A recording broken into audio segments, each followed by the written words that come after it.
Welcome to Corner of the Galaxy, the show that talks 100% LA Galaxy soccer. We're glad you could join us. Now it's time to sit back and relax as your hosts navigate through the twisting, turning, but never boring world of the five-time MLS Cup champion, LA Galaxy. Hello, everybody. Welcome to Corner of the Galaxy on cornerofthegalaxy.com. I'm your host, Josh Guesman, coming to you on April 26th, a Thursday night, another live show kicking off right now. So, again, if you listen to the podcast and never seen a live show, head on over to our YouTube channel. You can go to cornerofthegalaxy.com/live to find that. A big week for the LA Galaxy. Their last home game before they take 3 on the road. So, the LA Galaxy will face off against the New York Red Bulls on Saturday, a 7:30 p.m. kickoff time. We are going to be joined later by Seeing Red's Marc Fishkin to help us preview that game. Good friend Marc Fishkin. We've been doing it forever, as I'm sure you'll hear on the interview. Absolutely. So we have that, and of course we have injury news coming up for you as well. So a lot of things going on with the LA Galaxy, and a big injury blow that happened this week at training. So we're going to talk about that as well. Should be a very interesting game coming up on Saturday. The LA Galaxy facing who I consider to be a very equal team in New York Red Bulls. We've talked a whole bunch and at length about the LA Galaxy not getting wins against the top 3 teams in the league. New York Red Bulls are not one of those teams. So, again, if they're going to be picking up points, if they're going to be doing stuff, if they're going to start climbing that ladder and beating teams they're supposed to beat, this is one of those games they should beat somebody like the New York Red Bulls. And so we'll see. And New York obviously coming off of a game where they didn't play very well. But we have lots of LA Galaxy news as well. So let's start right there as we go. And of course, your calls are always welcome here on the live show. 949-734-4217 is the telephone number. We'd be happy to talk about any of the topics that we're going, or your very own topic as well. And I'm sure there'll be some formation talk, because all y'all seem to be obsessing over some formations lately. In fact, it's ad nauseum about this point. But anyway, we'll take a look at that as well. Zlatan Ibrahimovic in the news, of course, this morning. I don't know if you woke up and looked at your phone and immediately saw that ESPN had reported that Sweden said Zlatan's not coming to Russia, and at least he's not coming to Russia on our team. So Zlatan Ibrahimovic will not be playing for Sweden, and he'd sort of been hinting around that.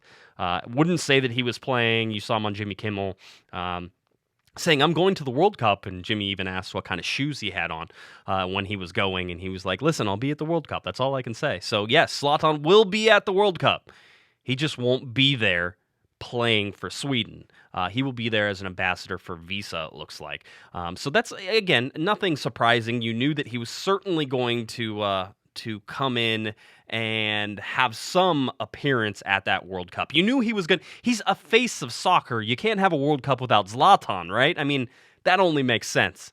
So you knew he was going to do something. This is what he's going to do. He's going to go there. Now, he says he has his own plane. He can fly it himself. He will be there. I'm sure. I don't know if he actually has a pilot's license, by the way. That may be going a little too far.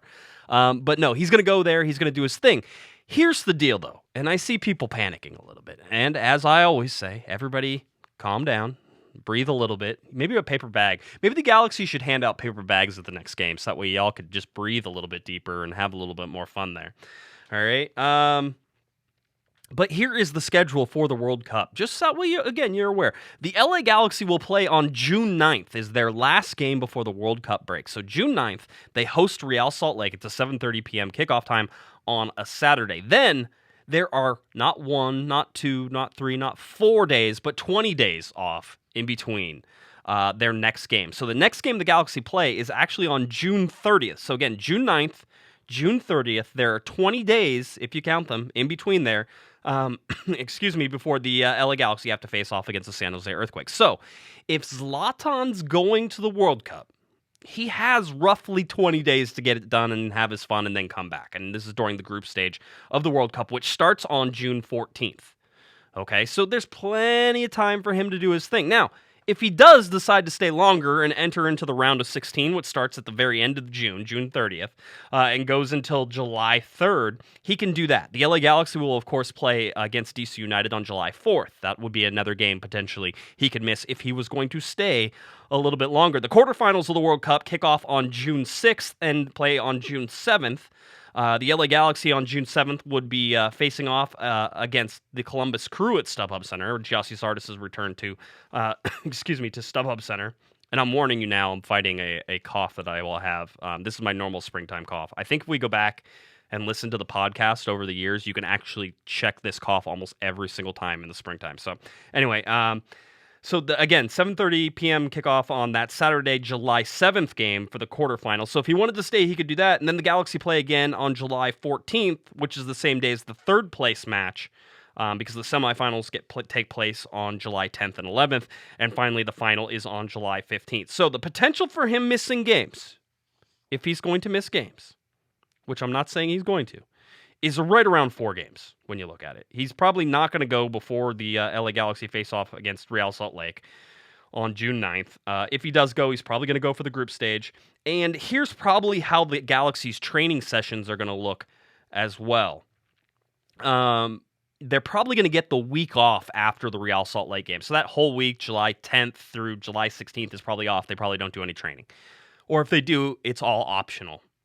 Then the next week, again, no game at either end of the next week, the one starting July 17th. The next week, probably light training. They may have 2 or 3 days of training, but it's certainly not going to be heavy. They're going to give these guys some rest and some relaxation.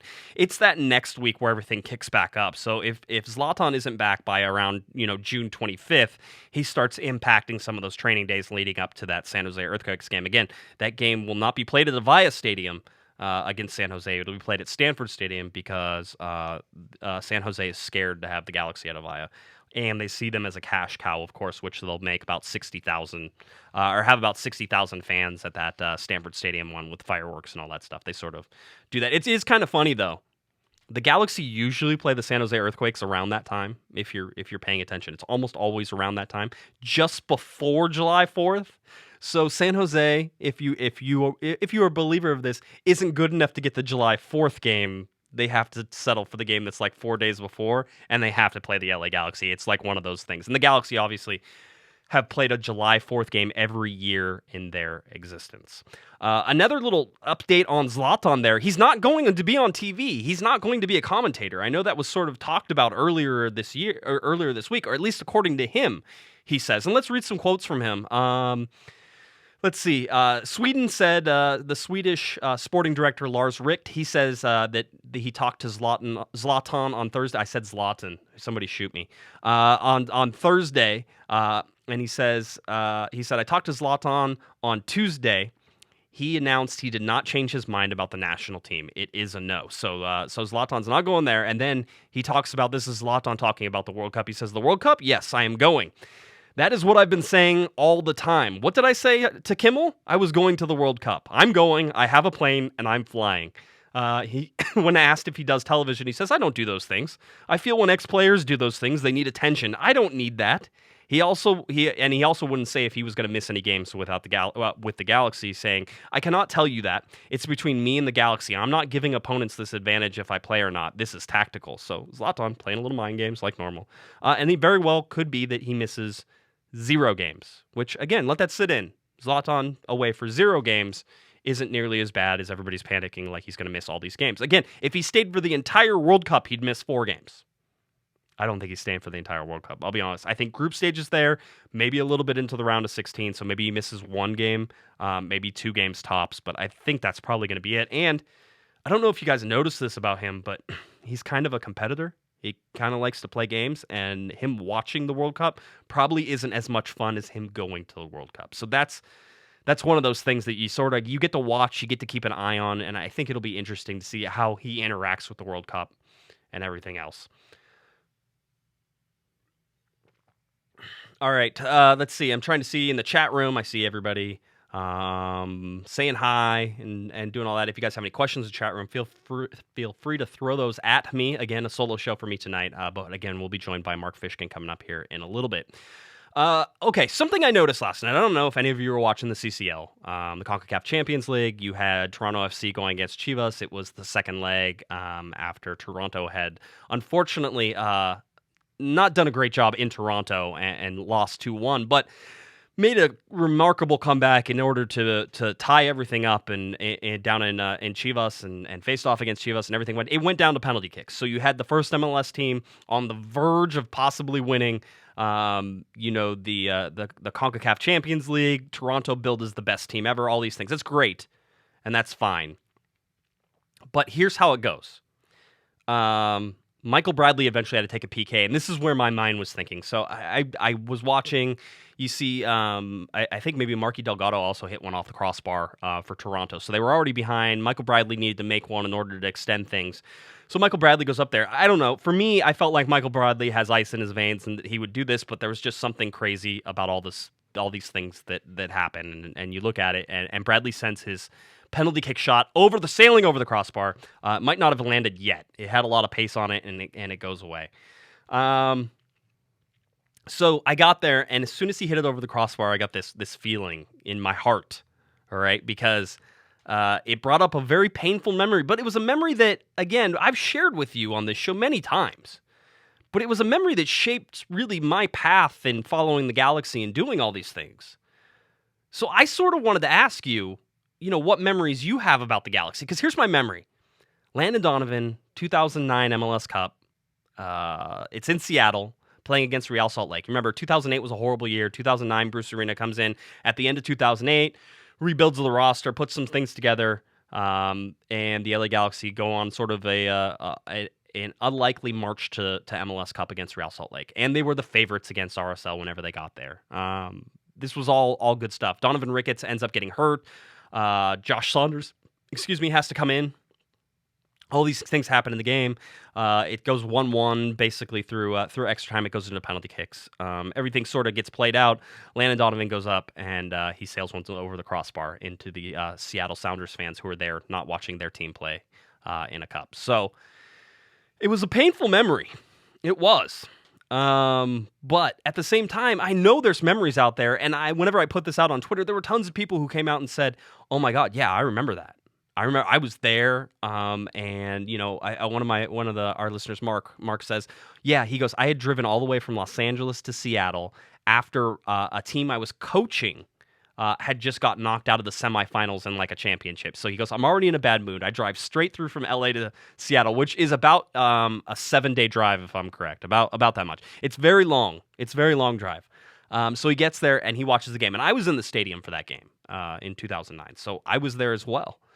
And he says, and then that happened, and it goes all sideways, and it's horrible. And I've always said that my favorite year that I've ever had watching the Galaxy was in 2009 because it was unexpected and it was new, and you all of a sudden you're in an MLS Cup and it's freezing and you're in Seattle and it's threatening to rain, but it doesn't rain, but it rained the whole day, and you're there and you watch that game, and the Galaxy should have won that game. That's one of those games you look back and say they should have won that game. RSL wasn't as good as the Galaxy were, and RSL was good at that time. Let's not, they deserved to win, but at the same time, when you look at the Galaxy, they were the better team.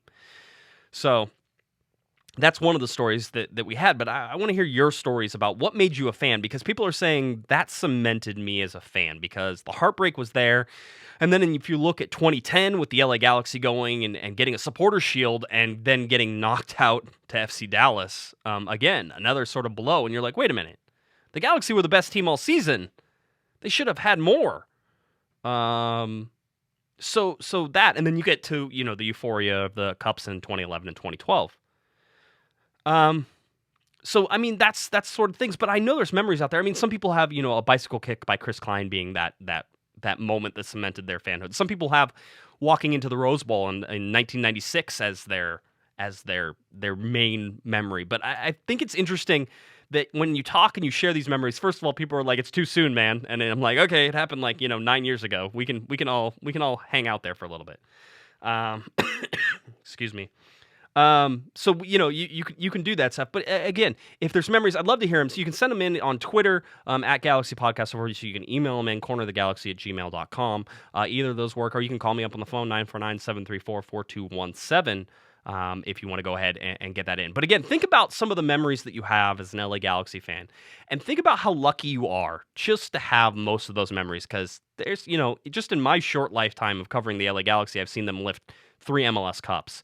I've been in the locker room for 2 celebrations. I've had champagne poured on me in 2 celebrations. I have corks from those celebrations that are some of, all the stuff that you see in the studio. That stuff is some of my most prized stuff. So, I mean, it's that type of stuff, those types of memories that are going on whenever you're ahead. Let's see. Somebody in the Wicked in the chat says, I've been a fan since 1996 when I was 10 years old. Kobe Jones, Cienfuegos, and then, of course, Jorge Campos. All right. Somebody said, Diego says their most painful memory, of course, is whenever Giovanni Dos Santos came to the LA Galaxy. Ouch. All right. 424. How's it going, Chris? How's it going, Josh? Hugh here. I got you. What can we do for you, sir? Perfect. I was gonna recall when I became a Galaxy fan. Right. I was 6 years old, 1996. I was probably too young to fully understand the sport, but I have Salvadorian family, Mexican family, and Mauricio Cienfuegos, one of the greatest Salvadorian soccer players of all time. The guy's a national treasure. Right. And, I mean, we had some Mexican superstars at that time, 96, 97. We had Campos at goal. At some point we had the original Hernandez, El Matador. So it was perfect. My family was so into the Galaxy. We finally had a local soccer team that we could support. Kobe Jones was there. We quickly became national team fans. We were crazy about the Galaxy. Back in those days, you actually had to buy a package with the soccer games, Right. It wasn't like it is now, where you could have it on TV, in 3 different channels, ESPN, Fox Sports. You had to order a package from your DirecTV or Dish, whatever you had at the time. No streaming. That's crazy though. Whenever you think about how far we've sort of come in all this, right? I mean, because now we complain whenever they just switched over to ESPN Plus, and I'm in a tizzy because I have to get a different account in order to do stuff, and it's not my normal way of watching games. But I mean, before it was the Wild West of soccer days. There were shootouts. All right, remember the penalty shootouts if there was a tie. Yeah. People don't remember that. You actually had to run up to the goalie, and you had guys trying to do these dribbles and trying to trick the goalie to go one way. Great times, amazing memories. Some of the greatest memories I have of my early childhood were with the Galaxy. The old Rogel days. Yeah. Good time, man. It's just awesome. one thing I wanted to share. And no, we appreciate it. So thanks. You're going to be out there on Saturday, I imagine. I'm actually moving apartments, so I'm not going to be there, but I'm going to watch the game on TV as I'm packing and unpacking stuff. So. All right. Well, don't throw anything against the wall if the Galaxy go down early, all right? That seems to be their MO. Thanks, buddy. Appreciate the call. All right, that's a good call. If you want to share your Galaxy memories, we can do that as well. I always wanted to do a show where you call in and tell me what your best memories are, or you email them in and we can talk about them some more. Because again, we get locked into single seasons and little moments and thinking it's the worst thing in the world. And of course, I'm going to have some bad news for you coming up here in a little bit about injuries. So I want to get some happy things too. I mean, you can talk about. I shared the 2009, which for some people is too painful. I'll tell you, my buddy has the best story about that, and I'll share his story, and he doesn't get to share it anymore. It's basically my story now. We flew up to Seattle together from Los Angeles. Then on the way back, we took different flights because he was a member of Delta, and I was gonna fly Alaska back down. So we've split up. We did different flights. Well, so the Galaxy end up losing that game, and he gets on a Delta flight the next day. And, of course, the Galaxy were playing Real Salt Lake, and he had to go through Salt Lake City.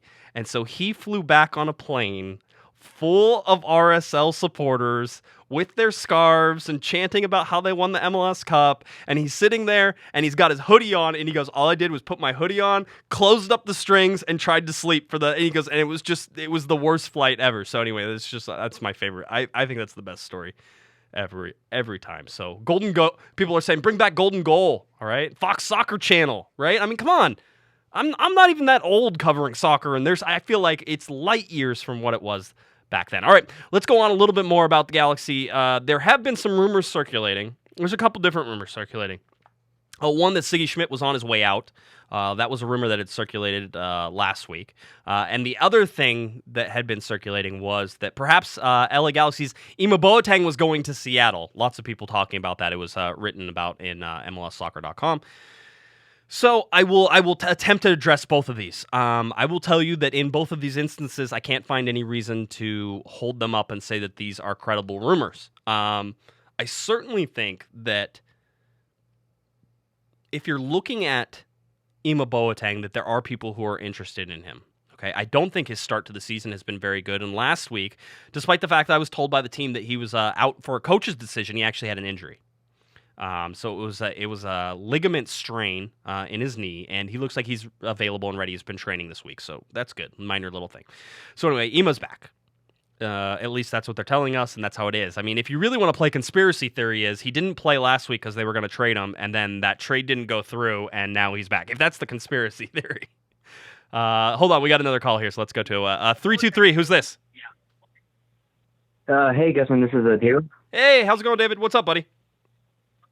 I just want to call in and say, what really got me into following the Galaxy. Yeah, what did you have? What was your eureka moment? All right, so me, I'm only 16, so I'm still pretty young. But my brother, he's older than me. He's been a pretty big follower of the team. Right. As long as I can remember. So I've always grown up around Galaxy. I've known about them. Followed them here and there, but never really been like super big fan. Yep. But the first real memory of like really watching a game, trying to pay attention, and really following the team was the 2014 MLS Cup. Right. I just remember watching it, with my family, and I was, for me being like somewhat on and off kind of follower, I guess. Really watching that game, and having them win, it just made it was a perfect time to start following. Yeah. Now that I look back on it, now after it might have not been the perfect time to start following, but having that be the first real game was definitely interesting. Yeah, you caught the end of the dynasty there, and unfortunate for you. Yeah. But yeah, I mean, it is. I'll tell you this. That's one of I have a really strong feelings about that game as well, just from covering it, and one from being in the locker room after the game and talking to some of the guys who were really happy to sort of, get another one after 2013 and the disappointment in 2013. 2014 was good. But my favorite story is talking to Dave Sarakin. And I know I've told the story with Dave whenever he's been on it. But associate head coach Dave Sarakin told me, I ran into him in a bar and we were eating tacos together. It was one of my favorite memories because Dave is a great guy. So we're eating tacos and we talk about the 2014 MLS Cup. And he goes, I always knew we were going to win that game. He goes, but whenever Omar didn't chase that ball into the corner, and I'm going to use most of my words on this, whenever Omar didn't chase the ball into the corner and got a little lazy, and New England came back and scored that goal and made it 1-1, he goes, that was the first time that I allowed myself for a second to think that we wouldn't win the game. He goes, and then when it went to extra time, whenever it goes into the after, you have this thing. He goes, I knew we were going to win because I knew Robbie Keane was going to score a goal. And those are the things that afterwards you talk to these guys, and it's just like, oh, you just knew everybody. And you know what? If you talk to Galaxy players, they knew Robbie Keane was going to score a goal too. It wasn't like this thing that were just like, oh yeah. We know Robbie Keane's going to score a goal. Alexi Lawless has said the same thing about Mauricio Cienfuegos. He goes, whenever he was out there, you knew that you were going to get a goal. And so he goes, you knew you were already playing ahead. So it was one of those things. It was like, oh, okay, yeah, we're going to get a goal. No problems. We got it. So, that's great stuff. David, I appreciate the call. Anything else you want to talk about? No, that's it. I'm good. Awesome, buddy. Thanks for calling. We appreciate it. Thanks for listening. All right. That was a great call. See, that was good. See, we're getting the good vibes here a little bit before I just crush all your dreams and hopes.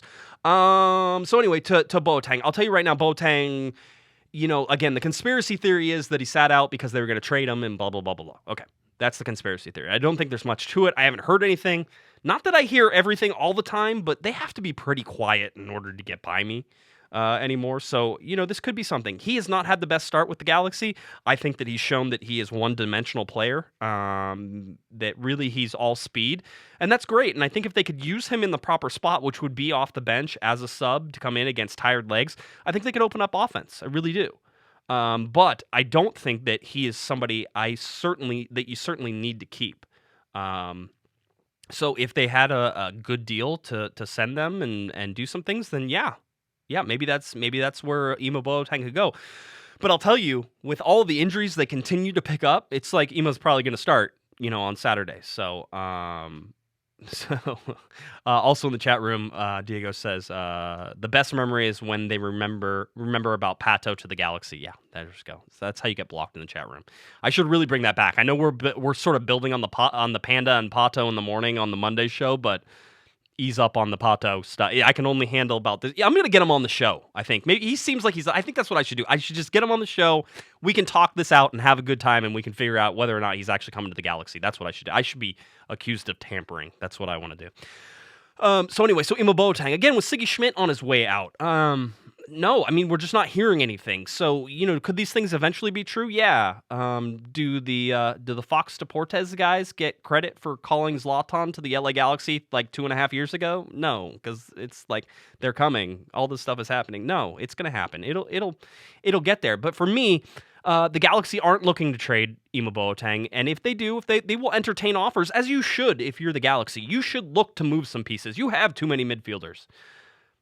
Is Imo Boateng that valuable, though, that you could have it? Yeah. I mean, maybe for Seattle it is. I guarantee if he goes to Seattle, he scores a goal in the LA Galaxy. I can tell you that right now. That's easy.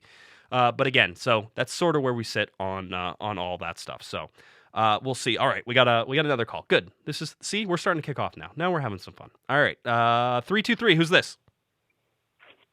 Hello? Yeah. Who's this? Yeah, this is John. Hey, John. Thanks for calling in, buddy. What do you got? Hey, you guys are still talking about the first time you guys became like hardcore Galaxy fan or something like that? Yeah. Of course, we can always talk about it. So what's your memory? What is it? Actually, it's funny because I saw this on your Twitter today. You said the 2009 final. Yep. That game did it for me. For some reason, I don't know. I was always a casual fan up until that day. Right. And then I saw that game, and it just made me, I don't know, something happened, and then I just had to follow up with the team way more. Yeah. The soccer gods reached into your soul and told you that this would be your lifelong obsession from there on out. I feel, but what is it about? And you're not the only one. I'm not the only one. There's more of us out there who see that 2009 game as the game that like slapped them and said you're going to be a soccer fan for the rest of your life, and you're going to annoy your future spouses with the amount of soccer talk that you talk about. You're probably going to start your own podcast and do your own stuff to the point of annoyment of everybody else. What is it about the losses, though? Why was 2009 for you? Why do you think it was that it slapped you across the face and said, I have to be a Galaxy fan?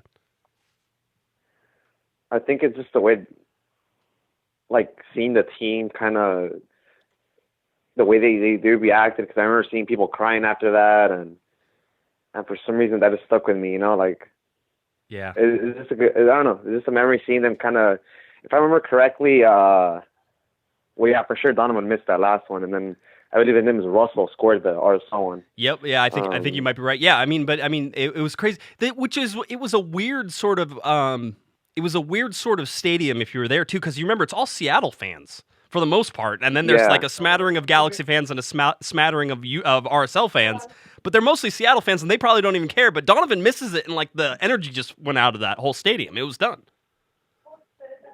Yeah, I wasn't lucky enough to be there. Well, maybe not lucky, but no. If you were there, you would have remembered. Awesome, John. I appreciate the call, man. Anything else you got? For sure. Just keep it on, man. Good work, like always. Thanks. Appreciate it. All right, there we go. There's John. That's another good call. Again, like, there's something about the losses that make it. You don't hear anybody saying, "Oh man, that 2011 season really." I mean, we had the 2014 MLS Cup, yeah. And I'm sure there's people who are 2011 fans and 2012 fans. And I mean, there's a euphoria there. But it's the roller coaster ride that you get. It's the highs and the lows. And you can't understand the highest high unless you have that lowest low. I hate to get all philosophical and on you, but that's what it is. It's the range and it's the breadth of emotion that you get from watching soccer. Some people have said. Actually, I'm not even going to say what some people have said about soccer, but there's certainly a build-up and there's certainly a release whenever you score a goal. Let's just put it that way. So it's a very emotional thing that you feel. All right, back to the LA Galaxy here. We talked about Ima Boateng. We talked about Siggy Schmidt. Again, don't think they're going anywhere. So as we look at this, let's get an injury update from everybody. We obviously know that Jonathan Dos Santos, who pulled up in pregame warm-ups before the Atlanta United loss there, is going to be out for this game. So still not recovered, still not back, still not ready to go. Siggy Schmidt reported that today. If you go on cornerofthegalaxy.com, you can see our LA Galaxy notebook by Larry Morgan. Larry does a great job for us in covering, and Larry broke some news there as well that I'm going to share with you here. Again, in just a little bit. You also have Ima Boateng, who we've talked about the knee ligament, and he seems like he's fine. Bradford Jamieson will be available for selection this Saturday should Siggy Schmidt choose to put him on the bench. Don't know if he makes it this time. I've been hearing that he will probably get some LA Galaxy 2 time before he gets senior team minutes, but nonetheless, that's great news for Bradford Jamieson and seeing how we do. All right. Let's go now to the injury news you didn't want, the one that you didn't want to know, which you probably already know because you probably already read all of our stuff that we put out there. But if you didn't, Rolf Felcher, as reported by Corner of the Galaxy, breaking news, Larry Morgan reports that a Galaxy source has told him that Rolf Felcher has a torn right pectoral muscle, and he sustained that injury whenever he fell on a ball in training. So, yeah, there's that good luck the Galaxy have again. And the source also claiming that he could be out a couple of months. I mean, listen, I'm going to say right now, it's probably about 2 to 4 months whenever you look at Rolf Felcher and how long he could be out. So, that's at least what we're reporting right now. The Galaxy and Siggy Schmidt talked today, and Siggy Schmidt saying that they still had... they were still awaiting tests and wanted to come back for it and, all this other stuff that, he sort of wanted to talk about, without saying that Felcher was injured. His exact words were, "We're still waiting for final confirmation as to what exactly will happen or can happen with his injury." So that is Siggy Schmidt talking about it. Again, the Galaxy have not confirmed that, but that's what we're reporting right now and from a very good source. So that's where you get Rolf Felcher being out for this game and out for the foreseeable future. His possible replacements: Dave Romney can play on the right-hand side. Emre Clementa is the direct right back backup. And then, of course, you have Thomas Hilliard Arce, who has been playing down with LA Galaxy too. So Hilliard Arce could also possibly be in there. Again, a center back more than anything. Dave Romney, a left back, center back. And then Emre Clementa is the direct right back replacement. But we haven't seen a bunch of Clementa since basically the preseason. And I'm more excited to see if maybe they do throw him in. If you're going to play the simple way, you put in Clementa, and then you don't have to change a whole bunch of things, and you don't have to change formations. Most of y'all think that the simple way is not a way that you want to do it, and okay, so we can play that game as well. Everybody's calling for the 3-5-2. Please, Josh, why doesn't Siggy play the 3-5-2? I'm smarter than Siggy. I know it's the 3-5-2. Just play the... Listen, we have more midfielders, so put more midfielders in there. The 4-4-2 is so old and boring, and nobody plays it anymore, and it's useless, and the 4-4-2 never worked. It's just people were too stupid playing soccer for 200 years to be able to figure out whether or not, the 4-4-2 was any good. I may have been exaggerating on some of those things, but anyway, you get it. So 3-5-2... is a formation the Galaxy have used before. They used it in Vancouver.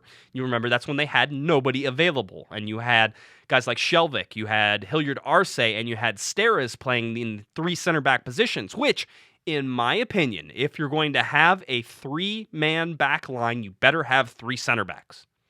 All right? Because you're not going to be out covering the wings on this. This is not about spreading that out. You have to stay compact and linked together, and center backs are better for that. You're not looking to get forward. Now, in this particular case, against Vancouver, we had wing-back positions of Rolf Felcher on the right-hand side and Dave Romney. Again, if you know what those guys' primary positions are, they're defenders. Okay, so the defenders it was basically a link between the defenders and the midfield, and they did a lot of running. In fact, I think Dave Romney told me after about 25 minutes he was spent of doing that. So, Ashley Cole was suspended for that game. Okay, so again, if you're going to play 3 in the back, go ahead and do it. Play 3 in the back. But if you're going to do it, play 3 center backs. So if you move 3 center backs in there, then you can say goodbye to Ashley Cole, your captain, because he's not starting anymore. And that sounds like a bad idea. But hey, you're the coach. You're smarter than Siggy. Now, then I get yelled at for this. We'll just start Cole as one of the backs there. Okay, so put Ashley Cole as one of the center backs that you have. You could do that. You have Shelvick, and then you have what? Romney, Steres, Hilliard Arce, whoever you want on that right hand side. You still playing quote unquote 3 center backs. Just Ashley Cole's going to play one of those. Okay. In Vancouver, they used this very well because they had 5 defenders. Okay, now with Jonathan Dos Santos not playing, this actually gets easier, by the way. What you can do if you wanted to play the 3-5-2 is you go Cole, Shelvick, Hilliard Arce, and then you could go Kitchen and Carrasco in front of them. Okay, so play a 2. It's almost like a 3-2. Okay, but here's the deal. Kitchen and Carrasco, they're going to have to drop back. They're going to have to play a bunch of defense on the back line defense, all right, meaning that there will have to be probably 4 people back at all times. And they're also going to have to cover some of the wing play that get in behind your 2 wingers. Because if you're going to play wingers, right now, in my mind, you're going to have Alessandrini on the right-hand side. You're going to have Sebastian Lletget on the left-hand side. Sebastian Lletget will play some defense. Roman Alessandrini doesn't know what the word defense means. And you don't pay him to play defense, you pay him to score goals. So that's fine. But Carrasco is going to have to cover that side with Steres or Romney or Hilliard Arce and help with that Alessandrini side. So you're almost pinning him back. Okay, again, I hope everybody's understanding this, but I want you to understand what you're asking for when you go 3-5-2. You say, Josh, but if you don't put Lletget up in a number 10 role, which everybody wants, who will you put in the 10 role? And Josh will answer you Giovanni Dos Santos, because he's actually the one who's most willing or most able to play that. And you don't want Giovanni Dos Santos on the wing because Giovanni Dos Santos doesn't know how to play defense. Okay, there we go. So now we have a 3 of Cole, Shelvick, Hilliard Arce, Romney, Steres, whoever you want to put in there. Kitchen and Carrasco as sort of your defensive mids, and then you go Lletget, Giovanni Dos Santos, and Alessandrini, and then it's Ibra and Kamara up top and as your 2, and those teams need to seesaw back and forth, where almost at all times they're playing a 1 and a 1.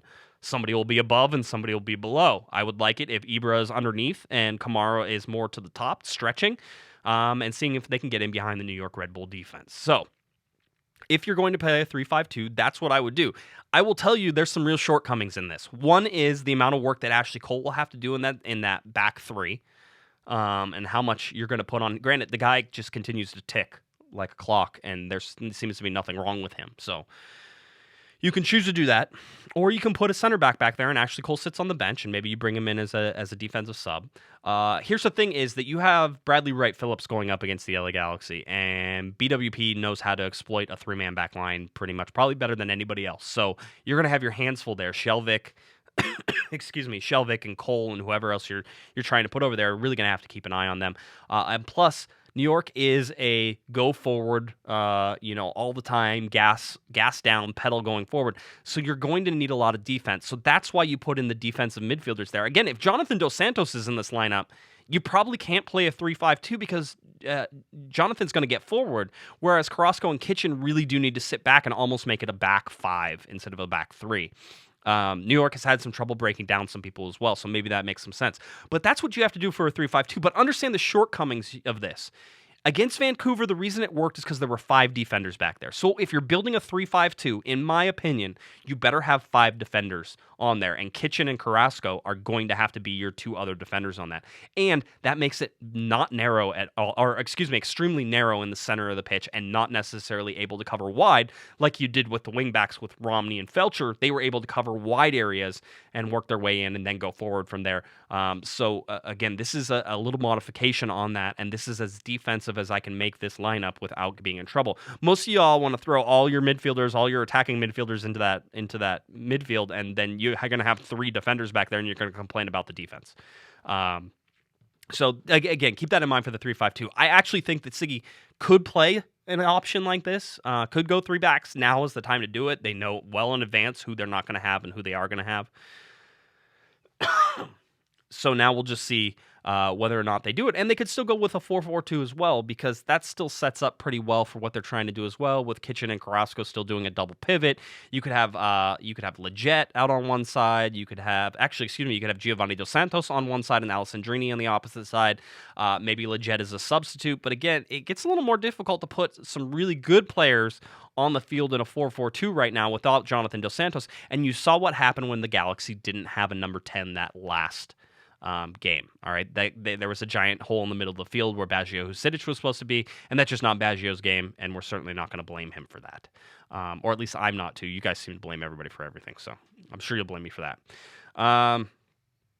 Here we go. Let's see where else we're at. We got about 20 minutes left, so I think it's probably about time that we take a little break and we go ahead and get talking to Mr. Marc Fishkin. So what we'll do is we'll take a quick break. Whenever we get back, Seeing Red's Marc Fishkin will help us preview the New York Red Bulls coming to StubHub Center on Saturday at 7:30 p.m. Don't go anywhere. You're listening to Corner of the Galaxy on cornerofthegalaxy.com.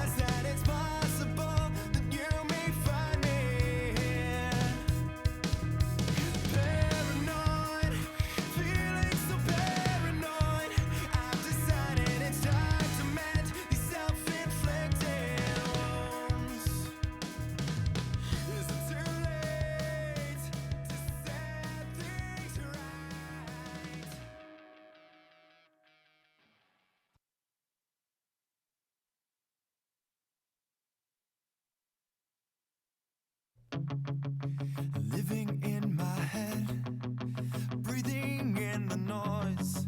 The struggle's like an open mouth without a voice. So here's to you and I, canary down the mine. That's all this was, a warning sign, a warning sign. Ready for some more Corner of the Galaxy? Don't forget to head over to the website for all the latest podcasts, news, and more. Visit us online at cornerofthegalaxy.com. Hello, everybody. Welcome back to Corner of the Galaxy, cornerofthegalaxy.com. Josh with you once again, getting you ready for the Saturday matchup, 7:30 p.m. kickoff against the New York Red Bulls at StubHub Center, the LA Galaxy, looking to get a final 3 points before they head on the road for 3 consecutive. And to help us break down this game, a man who I love to talk to, and it only happens once a year unless, of course, the two teams meet in the MLS Cup or some other cup final for sure. But please welcome back to the show the man who is the host of the Seeing Red podcast, Mr. Marc Fishkin. Marc, thanks for stopping by, buddy. Appreciate it. It's absolutely my pleasure. Let's go. All right, New York, a little bit of enigma so far here in the early goings of 2018, and I would say the same for the LA Galaxy. Difficult probably to figure out both of these teams. I've seen the home wins. I saw last week's game, which I watched, which was a game where I'm still trying to scratch my head and figure out how New York didn't win the game against the Chicago Fire. Outshot them, 22-4, I believe is what it was. What's going on with New York so far early in this season? Yeah, well, we talk about early in the season, and we have to, of course, add that in addition to the 6 MLS matches they've played, they've also played 6 CONCACAF Champions League matches, advancing to the semifinals where they fell to Chivas de Guadalajara 1-0. The last leg was very, very similar to what we saw at Red Bull Arena this past weekend, which is a team perhaps getting an early goal, but just bunkering and leaving New York completely stymied about what to do. Keep in mind that this team has scored. They've scored 4 goals. Once they've scored 3 goals 3 times. So this is a team that has a ton of offensive firepower, unless a team is just going to sit back and dare them to break through a crowded box. And heretofore, they just haven't been able to figure it out. On the defensive end, I think things in general have been really well. Their last 2 games, they allowed 1 penalty kick goal, 1 unbelievable free kick goal from Montreal, and then a goal of the week candidate last week by Katai off a rebound to the top of the arc and an absolute laser from the Fire player into the top corner. So you can argue that Robles really hasn't been to blame for any of the last 3 goals that he's conceded. And yet there seems to be a little bit of a Champions League hangover still. Yeah, I mean, you look at it, you 9 points through 6 games. It doesn't sound like a great record, and it doesn't look great either on paper, but I have to admit that you tend to seem – I would imagine that New York fans have more confidence in this team than what they've seen so far. Yeah, because they've already pummeled Portland 4-0, and they totally took it to Minnesota 3-0, and then they beat Montreal 3-1. But I think the question is, in an MLS East where City and Atlanta and once Toronto gets rid of this competition, they will be at the top of the East for sure. The question is, where does New York fit? Are they simply an also-ran that'll be happy to reach the conference semifinals for the 9th or 10th year in a row and then depart, or does this team, can they gel and really return to the days where they were an elite team in the league and really make this a 1% derby once again? Yeah, it would be nice to see these both teams rise to the top again, because I think that's fun to see. And I like having an East Coast, West Coast teams both vying for something. I mean, talk a little bit about, again, going out in the playoffs in 2017, a team that has really struggled to have success in the postseason. But what was done in this offseason to make this team better? Yeah, I think well, there are two things in particular. One was that Sacha Kljestan was moved. He's the only guy to lead the league in assists in 2 consecutive years, and yet from an attacking standpoint, the Red Bulls really began to simply lean on Kljestan to create everything for them, and because of that, the offense at times. This last season was really kind of stagnant because literally everyone would turn to Sacha and say, okay, do it. Make a opportunity happen now. What's happening now is not only have they continued to pull players like Florian Valot and Vincent Bezecourt out of their USL team, right? That's where Aaron Long came the year before, that, for my money, is a really unsung defensive star in this league. They went out, they splashed the cash, and they bought Argentine attacking midfielder Kaku Gamara from Huracan in Argentina. And not that the Gonzalo Verón experiment ended well for New York. It certainly didn't, because the player was a complete enigma and unable to nail down a regular starting job. But Kaku's 23 years old. He's got a ton of flair. The question is, can he adequately learn the press and the counter press well enough for Jesse to make him an everyday starter? And it hadn't happened yet. This past week, the last 2 weeks were really the only times that we've seen Kaku and Bradley Wright Phillips on the field at the same time. Right. And so his maturation there is going to be a big part of New York's success. You mentioned Bradley Wright Phillips. He seems to just get better with age, almost. I mean, the guy's just consistent, and he's almost, at least on the West Coast, Mark, it seems like he's quietly consistent. What have you seen so far from him this season with New York, and is he still the goal-scoring threat that he has been over the last couple of years? Yeah, I mean, 5 goals so far in 6 league games. I would say absolutely he is. I mean, he's on pace to match his 27 goals, which is the all-time record that he himself set back in 2014. He's a guy who's incredibly humble, incredibly hardworking. He comes to work each day. He's a very unassuming guy. But at the same time, this season he should pass the century mark in league goals.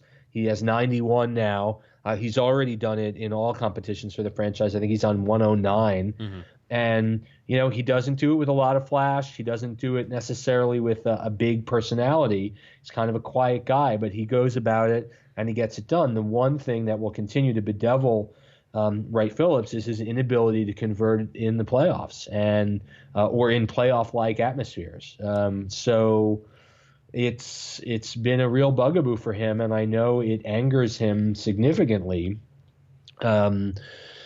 Frankly, because he knows that's part of his legacy. But as with this entire franchise, Josh, they're two saucers and no cups in the trophy case. Despite being, frankly, they're the best team in MLS since 2010 at home, and they're among the top 3 or 4 in regular season play in MLS this decade.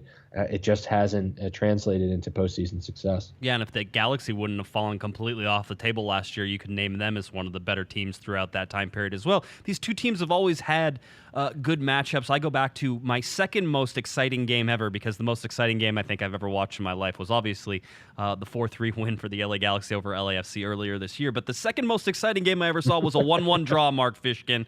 We talk about it all the time, almost every time you have on here. Thierry Henry and Luke Rogers, Landon Donovan, David Beckham. overcome all those stars in Los Angeles, playing to a 1-1 draw, electric atmosphere, everything else. What do you expect from this game? Are you expecting that New York will be able to find space back behind the LA Galaxy? Where does Jesse march, and how does he go about this on the road? Yeah, Jesse knows how to play one way, and that is balls to the wall, if you will. Hard, high energy press and counter press. They've spent more time in their opponent's third of the field than any other team in MLS through 6 weeks. They're going to hold the ball. They're going to make it very, very difficult for LA to work out. Long balls are an effective way to do it. For me, the X factor is going to be the ability of Danny Royer to put shots on frame and convert. Royer has the same number of shots, 13, that Bradley Wright Phillips does. The difference is that Wright Phillips has 5 goals and Royer has none. Right. He's had 2 goals called back for offsides this season. He's hit the post a number of times. He's incredibly, incredibly frustrated. He just needs to finally put the ball in the net, and then another dimension aspect of Red Bull attack will come into play. They're just going to run and try to pin LA back in their own half and generate turnovers that lead to scoring opportunities. That is how they play. Well, and I think Galaxy may actually allow them to do that as well, or at least they have sometime early in the season. The Galaxy haven't had a bunch of possession throughout a lot of their games. Granted, they have played the top 3 teams in the league, so maybe that also swings some of their possession numbers a little wildly. Any injury concerns heading in that maybe were picked up in Chicago, or guys that might be expected to be coming back headed into this LA game?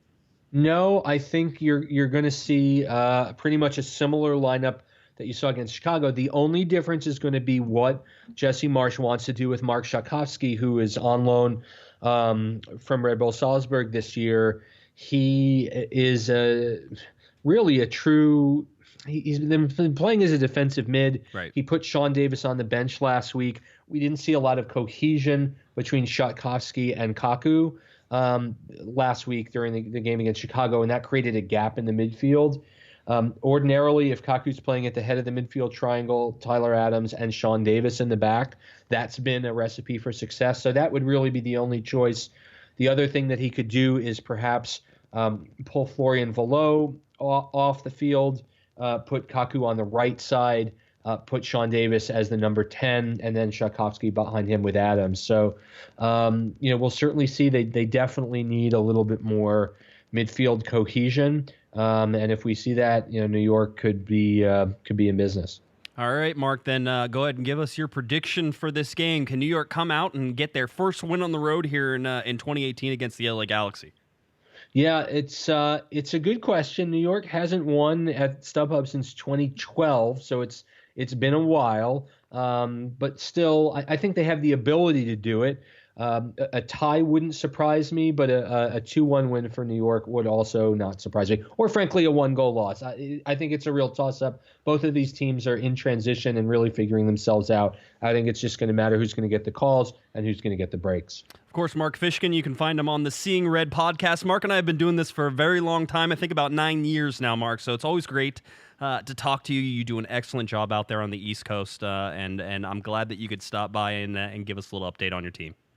It's always a pleasure to talk, Josh, and I'll speak to you soon. All right, sounds great. There goes Mr. Marc Fishkin. Whenever we get back, more LA Galaxy versus New York Red Bulls as we get you ready to count down to kickoff on Saturday. 7:30 p.m. is when you can find the game. Should be a great game between the West Coast and the East Coast. Don't go anywhere. You're listening to Corner of the Galaxy on cornerofthegalaxy.com.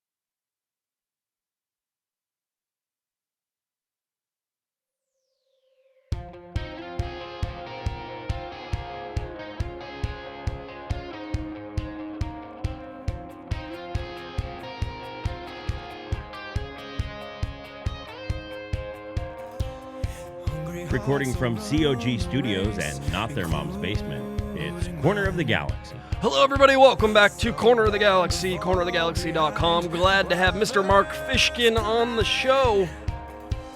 He's always great little insight into the New York Red Bulls as well. I want to go quickly over before the end of our hour is up over some of the standings, and then, of course, give you my thoughts on the New York Red Bull game as well. The LA Galaxy currently in 4th place in the Western Conference, 10 points, 3-3-1, 7 games played. They also have a -2 goal differential right now. 2-2-0 at home, 1-1-1 on the road. So the LA Galaxy looking to improve their standings, obviously. They're in the Western Conference. Sporting Kansas City still sits at the top of the Western Conference with 17 points. This LAFC with 12 points. As LAFC gets ready to open up new Bank of California Stadium this weekend and actually play a home game. FC Dallas is in 3rd place. Then it's the LA Galaxy, followed by Real Salt Lake, Vancouver Whitecaps, all tied with 10 points, by the way, with the LA Galaxy. So just a little slip here, and you could easily find yourself below the red line for the playoffs. Houston Dynamo, Colorado Rapids, Portland Timbers, Minnesota United, San Jose Earthquakes, and the Seattle Sounders are in 12th place in the Western Conference. If you're looking at the Supporter Shield, it is Sporting Kansas City currently holding that top spot. It's Sporting Kansas City, New York City, and Atlanta United, FC, of course, all 3 teams the LA Galaxy have lost to this year. Then it goes Orlando City, Los Angeles Football Club, FC Dallas, New England Revolution, Columbus Crew, LA Galaxy in 9th place. Very bottom of the league right now is Toronto FC as they focused on the CONCACAF Champions League. If you're looking at the LA Galaxy schedule, this May, we're getting through April. April's going to be done. Everything's done and dusted with this New York Red Bulls game. Then you go into May, a very busy May, as the Galaxy get ready to play a whole bunch of games before that World Cup break. So you're going to go Saturday, May 5th against the Houston Dynamo, Saturday, May 12th against FC Dallas. Then you have May 21st against Montreal, 3 of those games away from StubHub Center. And finally, you hit the San Jose Earthquakes at home on May 25th, and you'll play Dallas again on May 30th. Again, a hosted game at StubHub Center against FC Dallas. Then, if you're going to start the very beginning of June, you have the Portland Timbers, of course, coming on June 2nd. The Galaxy traveling up to Portland to play Portland on June 2nd, and then they'll come back for June 9th, which is where everything sort of starts to take a break for the World Cup. The last game before the World Cup there, the LA Galaxy, of course, will face off and host Real Salt Lake on June 9th. Another Saturday game. So the Galaxy getting ready for a long road trip. But before they do, they will host the New York Red Bulls on Saturday, April 28th, a 7:30 p.m. kickoff time.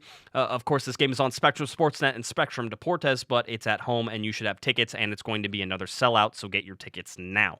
The LA Galaxy 3-3-1, 10.7 games played. New York Red Bulls 3-4-0, 9.7 games played. They're 6th in the Eastern Conference right now, and 12th in the Supporter Shield is the New York Red Bulls. Here's the crazy thing, and you heard Marc Fishkin talk about it. They outshot the Chicago Fire 22-4. 22-4. They had possession of over 60%, and they lost that game 2-1. So New York is underperforming a bit, and it certainly feels that way. And Jesse Marsch will have a bunch to prove against the LA Galaxy and traveling all the way across the country in order to prove that. So it's going to be a difficult task for the New York Red Bulls to come in. You are going to have no Jonathan Dos Santos, no Rolf Felcher. Everybody else should be available for the LA Galaxy, which is actually pretty healthy for them whenever you think about it. But Jonathan Dos Santos is going to be another big miss. They're hoping to have him back by the Houston game. We've already talked about formations and how they could possibly line up, but here's the big thing. The LA Galaxy have to stop giving up goals. Zlatan Ibrahimovic said it after the last game, which was basically the game changes when you're chasing the game. You can't be chasing the game all the time. You can't continue to concede the first goal. The Galaxy have now conceded the first goal in 4 of their 7 games that they have played. All right, and one of those games was a win. The rest of them, you can guess how they turned out. They weren't good, those 3 losses, all right?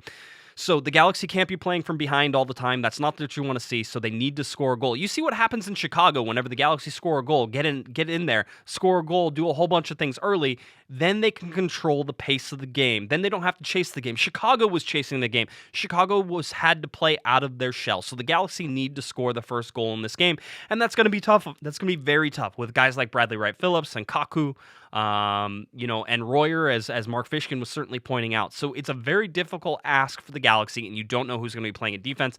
If it's Clemente, you can expect that they are going to be in the 4-4-2, and that would be the like-for-like switches everywhere.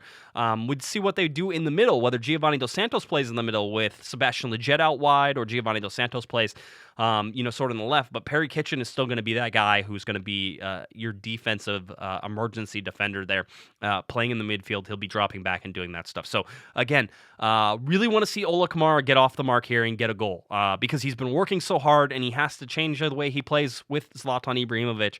And I think those two are going to start figuring it out. Apparently, Ola's saying that he needs more training time with Zlatan Ibrahimovic. And Ibra, again, does not train every day. He trains most days, but he probably gets an extra day off more than everybody. And quite honestly, at 36 years old and with the knee the way it is, he deserves an extra day off. So I'm certainly not going to begrudge him any of that time. So LA Galaxy against New York Red Bulls coming up, 7:30 p.m. kickoff time at StubHub Center. I will be there. I look forward to seeing you. Remember, you can always catch up with me at halftime at the top of section 108 at the bottom of the press box stairs. That's where you'll find me and everybody else. And I've heard wonderful, great things that the Lion of Los Angeles t-shirts are in, and people are starting to get them. So if you have that, love to see them out at the game on Saturday. If you have them, take pictures, send them in. We'd love to feature those as well on our Instagram or anything else. All right. I think that about does it for us. I don't think we have anything else to talk about. It's basically now just getting to the game and figuring out what the LA Galaxy can do against the New York Red Bulls. Again, a big thanks to Marc Fishkin from Seeing Red Podcast for coming on. Marc is a great friend and does a great job over there on the East Coast, and I'm glad that he could join us. And it was a little home and home for us. I was on his podcast as well.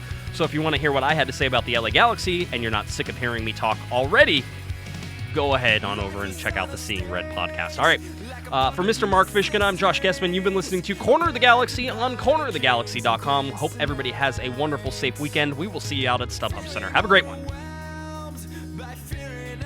You've been listening to the Corner of the Galaxy podcast on cornerofthegalaxy.com. You can follow the show on Twitter and Instagram at Galaxy Podcast, and be sure to check out and subscribe to iTunes, Stitcher, and Facebook by searching for Corner of the Galaxy.